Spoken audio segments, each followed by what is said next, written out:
राधे राधे दोस्तों, जय श्री कृष्ण। तो आइए श्रवण करते हैं संतोषी माता व्रत कथा। एक बुढ़िया थी जिसके 7 बेटे थे। उनमें से 6 कमाते थे और एक निकम्मा था। वह बुढ़िया उन 6 को अच्छी रसोई बनाकर प्रेम पूर्वक खिला देती। 7वें को बचा कुचा जूठन खिलाती थी, परंतु वह भोला था, अतः मन में कुछ भी विचार नहीं रखता था। एक दिन वह अपनी पत्नी से बोला, देखो मेरी माता मुझे कितना प्रेम है। उन्होंने कहा, वह तुम्हें सभी की जूठन खिलाती है, फिर भी तुम ऐसा कहते हो। चाहे तो तुम समय आने पर देख लेना। एक दिन बहुत बड़ा त्योहार आया। बुढ़िया ने 7 प्रकार के शुभ भोजन और चूरमे के लड्डू बनाए। 7वां लड़का यह बात जांचने के लिए सीखने का बहाना करके पतला कपड़ा ओढ़कर सो गया और देखने लगा। माँ ने उनको बहुत अच्छे आसनों पर बिठाया और 7 प्रकार के भोजन और लड्डू परोसे। वह उन्हें बड़े प्रेम से खिला रही है। जब वे 6 उठ गए तो माँ ने उनकी थालियों से जूठन इकट्ठा की और उनसे एक लड्डू बनाया। फिर वह 7वें लड़के से बोली, अरे रोटी खा ले। वह बोला, माँ मैं भोजन नहीं करूँगा, मैं तो परदेश जा रहा हूँ। माँ ने कहा, कल जाता है तो आज ही चला जा। वह घर से निकल गया। चलते समय उसे अपनी पत्नी की याद आई, जो गौशाला में कंडे थाप रही थी। वह बोला, हम विदेश को जा रहे हैं, आएंगे कछुकाल, तुम रखियो संतोष से धर्म आपनो पाल। इस पर उसकी पत्नी बोली, जाओ पिया आनंद से हमारी सोच हटाए। राम भरोसे हम रहे, ईश्वर तुम्हें सहाय। देहु निशानी आपनी देख धरु मैं धीर।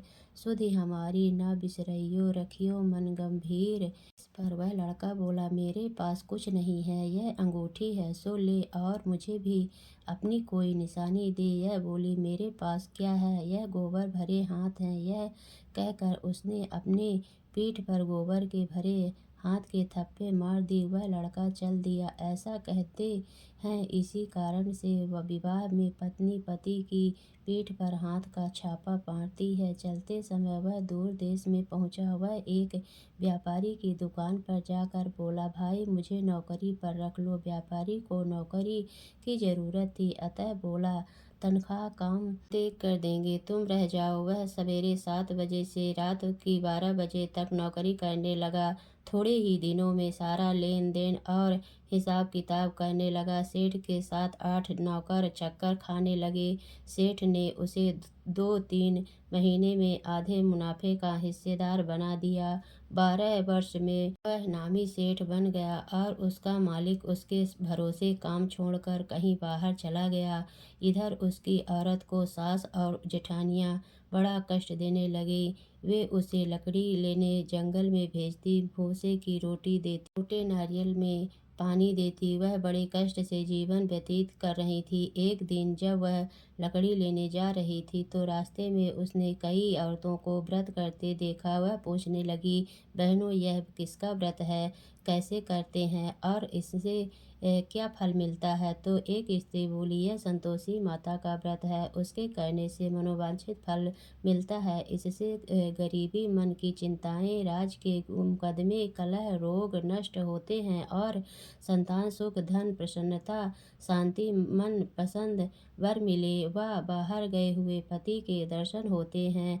उसने उसे व्रत करने की विधि बता दी। उसने रास्ते में सारी लकड़ियां बेच दी व गुड़ और चना ले लिया। उसने व्रत करने की तैयारी की। उसने सामने एक मंदिर देखा तो पूछने लगी, यह मंदिर किसका है। वह कहने लगी, यह संतोषी माता का मंदिर है। वह मंदिर में गई और माता के चरणों में लौटने लगी। वह दुखी होकर विनती करने लगी, माँ मैं अज्ञानी हूँ, मैं बहुत दुखी हूँ, मैं तुम्हारी शरण में हूँ, मेरा दुख दूर करो। माता को दया आ गई। एक शुक्रवार को उसके पति का पत्र आया और अगले शुक्रवार को पति का भेजा हुआ धन मिला। अब वे तो जेठ जेठानी और सास नाक सिकोड़ने लगे कहने लगे, खातिर बढ़ेगी, यह बुलाने पर भी नहीं बोलेगी। यह बोली, मंत्र और तंत्र आवे तो सभी को अच्छा है। उसकी आंखों में आंसू आ गए। वह मंदिर में गई और माता के चरणों में गिर कर बोली, हे माँ, मैंने तुमसे पैसा कब मांगा था? मुझे तो अपना सुहाग चाहिए। मैं तो अपने स्वामी के दर्शन और सेवा करना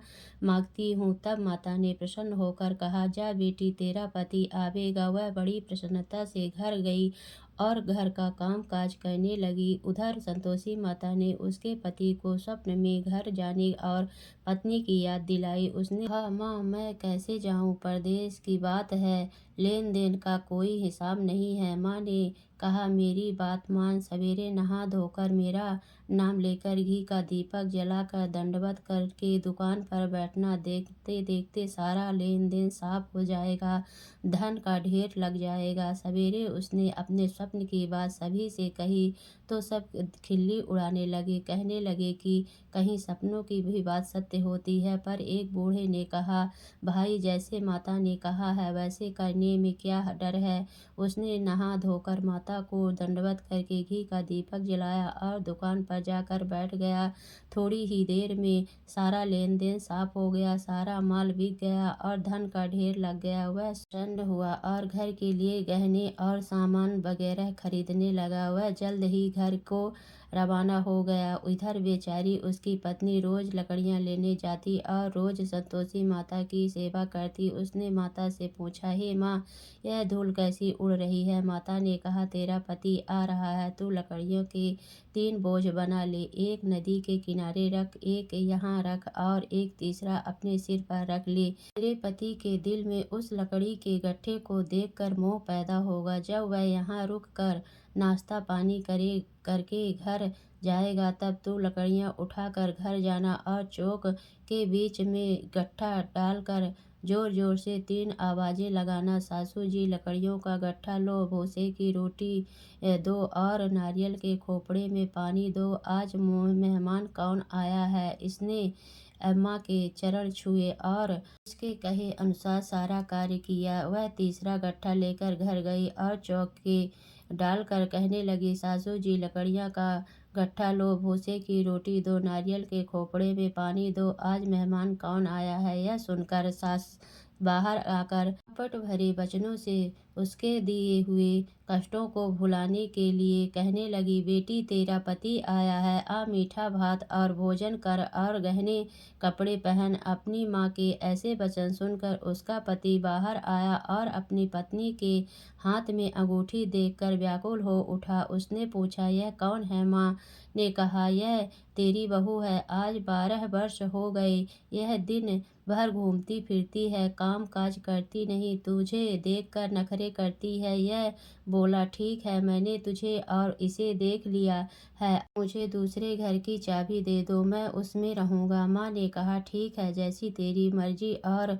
उसने चाबियों का गुच्छा पटक दिया। उसने अपना सामान तीसरी मंजिल के ऊपर के कमरे में रख दिया। एक ही दिन में वे राजा के समान ठाट बाट वाले बन गए। इतने में अगला शुक्रवार आया। बहू ने अपनी माता से कहा, मुझे संतोषी माता के व्रत का उद्यापन करना है। वह बोली, बहुत अच्छा, खुशी से कर ले। जल्दी ही उद्यापन की तैयारी करने लगी। उसने जेठ के लड़कों को जिमने के लिए कहा। उन्होंने मान लिया। उन्होंने पीछे से उन्हें अपने बच्चों को सिखाया, तुम खटाई मांगना जिससे उसका उद्यापन पूरा ना हो। लड़के ने जीव कर खटाई मांगी। बहू कहने लगी, भाई, खटाई किसी को नहीं दी जाएगी, यह तो संतोषी माता का प्रसाद है। लड़के खड़े हो गए और बोले, पैसा लाओ। वह बोली, कुछ ना समझ सकी उनका क्या भेद है। उसने पैसे दे दिए और वे इमली की खटाई मंगा कर खाने लगे। इस पर संतोषी माता ने उस पर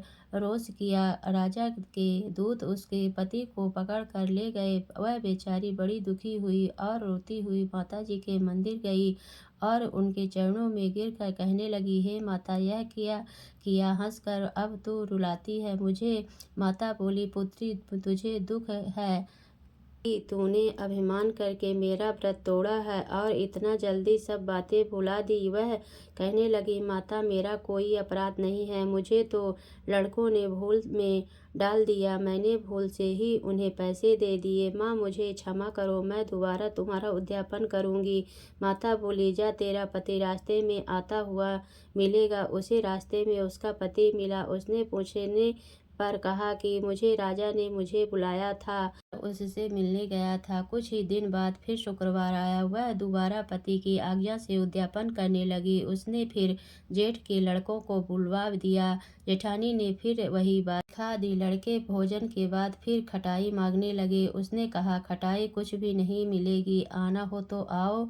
यह कहकर वह ब्राह्मणों के लड़कों को लाकर भोजन कराने लगी। यथाशक्ति उसने उन्हें दक्षिणा दी। संतोषी माता उस पर बड़ी प्रसन्न हुई। माता की कृपा से 9वें मास में उसके एक चंद्रमा के समान सुंदर पुत्र हुआ। अपने पुत्र को लेकर वह रोजाना मंदिर जाने लगी। एक दिन संतोषी माता ने सोचा कि यह रोज यहाँ आती है, आज मैं इसके घर चलूं, इसका सासरा देख आऊं। सोचकर उसने एक भयानक रूप बनाया। गुड़ व चने से सना मुख, ऊपर को सूंड के समान होंठ, जिन पर मक्खियां भिनभिना रही थी। इसी सूरत में वह उसके घर गई। देहली में पांव रखते ही उसकी सास बोली, देखो कोई डायन आ रही है, उसने भगाओ नहीं तो खा जाएगी। लड़के भगाकर खिड़की बंद करने लगे। 7वें लड़के की बहू खिड़की से सब देख रही थी। वह वहीं से चिल्लाने लगी, आज मेरी माता मेरे घर आई है। यह कहकर उसने बच्चे को दूध पीने से हटाकर इतने में सास बोली, पगली किसे देखकर उतावली हुई है, बच्चे को फटक दिया। इतने में संतोषी माता के प्रताप से वह वहाँ लड़के ही लड़के नजर आने लगे। बहू बोली, सासू जी, मैं जिसका व्रत करती हूँ यह वो ही माता संतोषी है। यह कहकर उसने सारी खिड़कियां खोल दी। सबने संतोषी माता के चरण पकड़ लिए और विनती कर कहने लगे, हे माता, हम मूर्ख हैं, ज्ञानी हैं, पापिनी हैं, तुम्हारे व्रत की विधि हम नहीं जानती। तुम्हारा व्रत भंग कर हमने बहुत बड़ा अपराध किया है। हे जगत जननी, हे माता, आप हमारा अपराध क्षमा करें। इस पर माता उन पर प्रसन्न हुई। बहू को जैसा फल दिया वैसे सबको देना है। माँ सबका कल्याण करना। तो बोलिए संतोषी माता की जय।